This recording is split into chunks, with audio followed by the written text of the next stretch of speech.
सनातनियों से एक आग्रह है, आप अपने बच्चों को सनातनी अवश्य बनाओ। सनातन हमारे घर घर में नहीं जाएगा। महाराज जी, बड़े दुख के साथ कहना पड़ता है, यहां जो कथा पंडाल में भी हम लोगों की में आते हैं, उनके माथे पे भी तिलक नहीं होता है। कितने लोग गले में तुलसी धारण नहीं करते हैं, कितने घरों में पुरुष भगवान की आरती तक नहीं करते हैं। और फेसबुक पे देख लीजिए, इतने सनातनी बन जाएंगे कि हमसे बड़ा तो नरेंद्र मोदी जी भी सनातनी नहीं, जितने बड़े हम हैं, इतने बड़े बन जाते हैं फेसबुक पे। मैं आपसे एक बात जानना चाहता हूं, किस किस को पता है कि भगवान श्री कृष्ण की छवि आगरा में जामा मस्जिद के सीढ़ियों में गड़ी हुई है? मालूम है किसी को?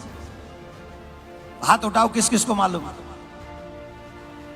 महाराज, 1670 में औरंगजेब ने जब मथुरा की जन्मभूमि तोड़ी थी, वहां से ठाकुर जी की छवि को लाकर जामा मस्जिद की सीढ़ियों में गाड़ दिया था।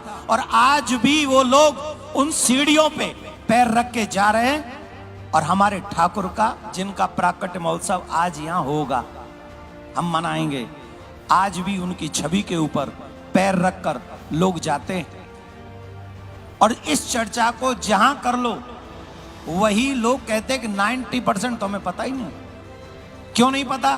क्योंकि हमने अपने सनातन परंपरा को जानने का कोई मन ही नहीं बनाया कि आप बताओ कि करना क्या है कि जिससे हमारे ठाकुर जी वहां से निकल आए। यही संत स्वभाव है, यही हम लोगों के रक्षक हैं, यही हमारे मार्गदर्शक है।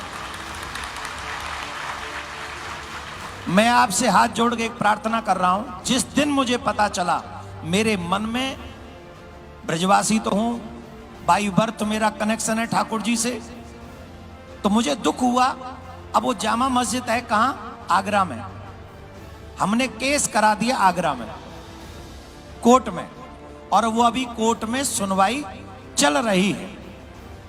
भगवान से प्रयागराज तीर्थ में भी हमने यही प्रार्थना की है कि हे नाथ, अगर हमारा जो मुस्लिम इतिहासकारों ने जो लिखा है, अगर वो सत्य है, अगर वो सत्य है, तुम्हारा ठाकुर जी हैं, अगर ठाकुर जी हैं, तो हम सनातनियों का अपमान तब तक होता रहेगा जब तक हमारे ठाकुर जी आगरा से मथुरा वापस न चले जाएं।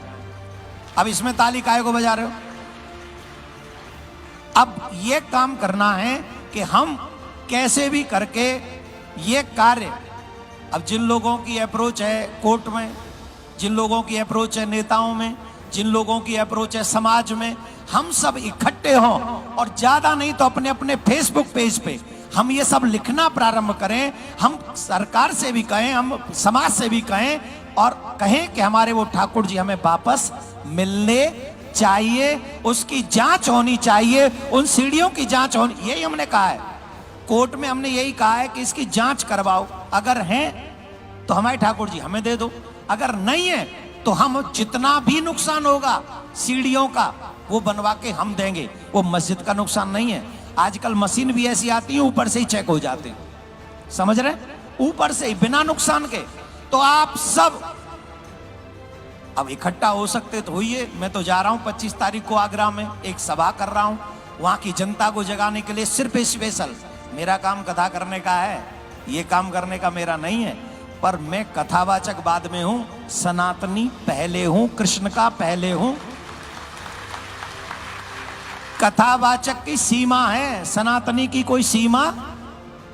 तो मैं तो जा रहा हूं 25 तारीख को, वहां एक सभा है, और हम ये प्रयास करेंगे इन फ्यूचर भी कि बहुत बड़ी संख्या में हम लोग एकत्रित हों और ये प्रार्थना करें कोर्ट से भी और आपस में भी, पूरी दुनिया में ये प्रचार करें, जिससे हमारे कन्हैया वहां से वापस आ सकें। तो आप लोग फेसबुक वगैरह पे डालना प्रारंभ करें, और अगर आपका मन हो तो आप भी सच्चे सनातनी बनकर भगवान से प्रार्थना करें कि जल्दी से जल्दी हमारे ठाकुर जी वहां से वापस आ जाएं।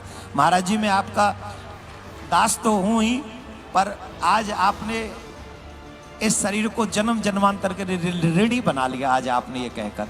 अभी श्री देवकी नंदन जी ठाकुर जी कह रहे थे कि जामा मस्जिद में, और ये ऐतिहासिक सत्य है, मुसलमानों इतिहासकारों ने ये बात लिखी है कि कृष्ण जन्मभूमि की जो मूर्तियां हैं, उनमें वो मूर्तियां भगवान वो जामा मस्जिद की सीढ़ियों में गाड़ी गई। जिन पर म्लेच्छ पैर रख करके चढ़ करके नमाज पढ़ने के लिए जाते हैं। ये बात कितनी पीड़ादायक बात है। तो भैया भारतवर्ष होना चाहिए। बोलो भक्तवत्सल भगवान की।